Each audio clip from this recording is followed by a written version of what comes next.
DD Pro range of tarps. Are they worth the premium price? I had no idea, so I bought one and I thought I'd share with you the additional features. Usually when you see people set these up, it's a beautiful sunny day and there's no wind. Well, I've chosen to do this in a realistic situation, one you might encounter yourself. At 875 grams, it's about double the weight of an equivalent sized super light tarp. I don't have a lot of experience with shelter building, so it was nice to go out and set this up under inclement conditions. That's enough for me. I'll hand you over to the bloke in the video.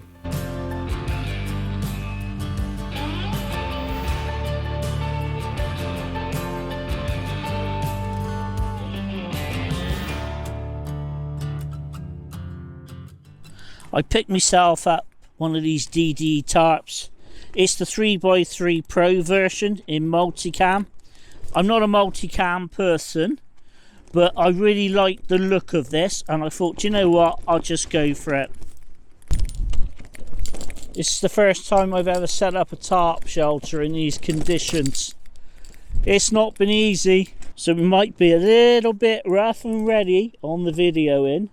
However, it's a good test for the tarp and my abilities to be able to put something up and for it to stay up. The rattling you can hear is probably this tarp connector banging on the pole. I'll talk a little bit about these in a minute.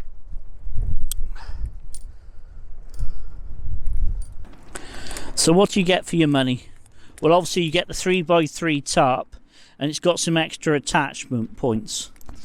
Some I like, others I'm really not sure about. I don't know if it justifies the extra money. When I opened the main bag in this lovely camo and looked inside, I felt a bit mugged off, if I'm honest.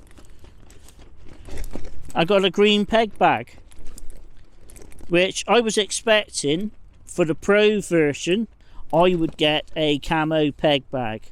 What's your thoughts on the green peg bag?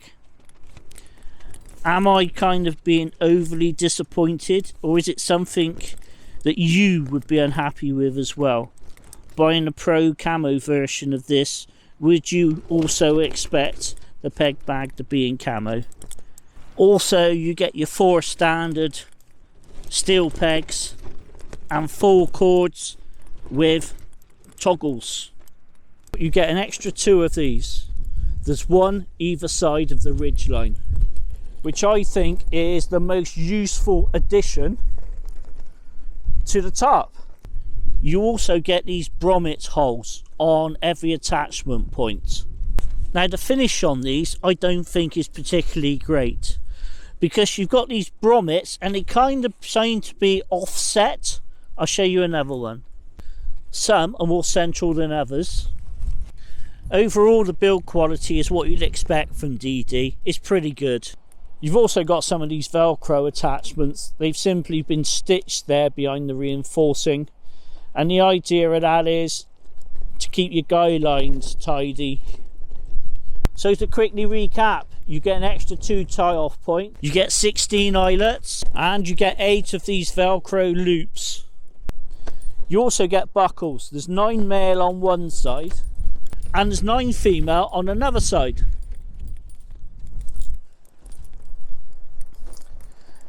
Now the male are located along this edge and the female are located along that edge.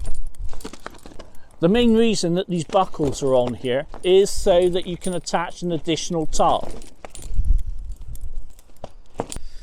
So apart from that function, I can't see any other use for these buckles at all. If you can think of any way that this can be configured together using these buckles on these 2 edges, let me know. I'd be interested.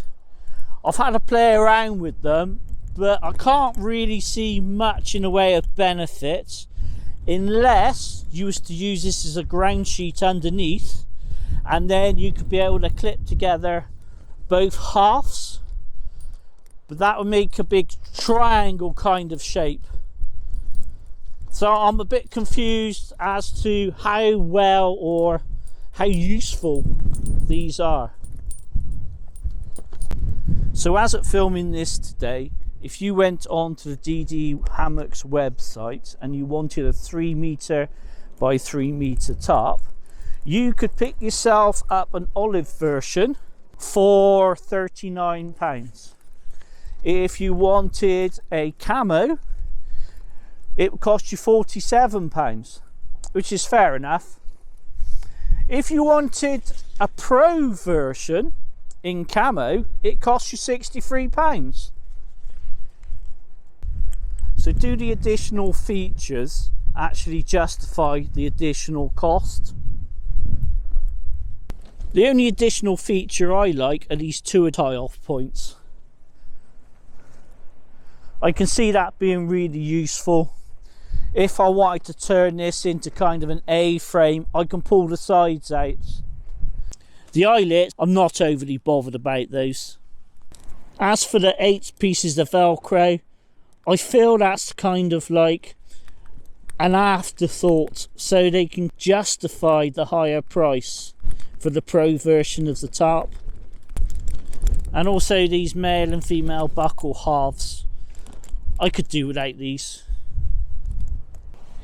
If you already own a DD tarp of this size and you're thinking of upgrading to the pro version, then think carefully about that, because you're not really getting any additional benefit for your money. Well, I'm glad I got inside the shelter for a minute to get me out of the wind. It's really cold. What am I doing? The pole I'm using today is also from DD Hammocks. It's the 1.8 meter version. There's this adjustable knob here which sticks out quite a lot, but it works and does the job. There's also a tie-off point just here. It kind of rattles about a bit in the wind, so that's something to consider. And I have found a use for one of these grommets. It's starting to get a bit ugly out here, and those clouds aren't looking very friendly at all. There's a few other bits I wanted to show you today, but I'm going to cut me losses, I think, because the weather's terrible. Thanks for watching, everybody. Don't forget to like and subscribe if you like my content. InfoZhed out.